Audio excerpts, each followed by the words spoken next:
Welcome to Call to Conscience, the Black History Month Museum right here in Columbia City.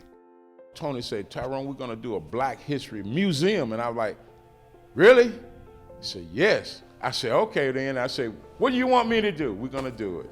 And so, we got together and we done all of what we need to do to bring this alive, put the history into the community in Columbia City as we're doing it right now. And so it's the greatest thing could happen because kids are losing out in schools, not learning about the history, and the school have swayed away from it instead of swaying to it, and where they can understand, where they can have a root in the society, to have a great root in the society. And so Columbia City, here we are, we doing it.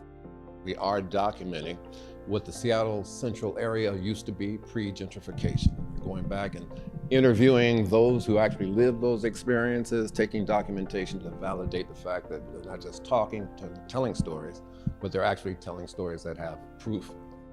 We are actually in the Rainier Cinema Vintage Movie Poster Collection room in the Call to Conscience Black History Month Museum in Columbia City.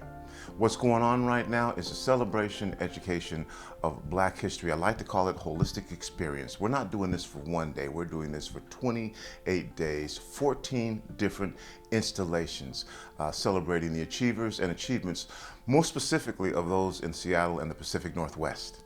This museum has been part of our community, this particular community, for 107 years. There's been several different iterations of this museum.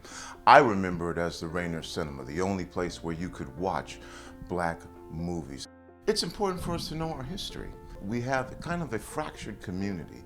We've got something over here on Black History Month, something over here on Black History Month. Well, since I have this building, it was a way to gather a number of different organizations in one place and give people the opportunity to find out more about our Black community. In particular, our youth, those who are not Black. We have a large immigrant population that doesn't have any place to get this story. This is a place to get the story from us and by us, sharing our information from those who actually made the achievements, those who were the achievements. If we don't document our history, then our history will be written by others. And that's what has happened over the past. And this is just an effort, starting with this building, to make sure that we document our history. The first quilt that we have here, and we have 3 of the 12 quilts located in the museum. The very first quilt is her personal quilt, my grandmother's personal quilt as a slave, made in 1855. And if you can imagine the situation in 1855, where she's in the big house because she is a master seamstress. That was the only quilt she had. Tony and I understood the ramifications of all this. And I was fortunate enough to have that particular quilt and the Juneteenth quilt, where she didn't put together because she felt like she was not free yet. She waited until, well, the family waited until 1947 to put the pieces together, just to show, yes, we are in Tennessee, yes, we are 100 miles from the Klan, yes, all these things are still happening in Tennessee, but I have a house, and I have children, I have a family. So they put those pieces together, but never the backing. This is a collaboration of partners. The narrative is not about me. I am here to share narratives.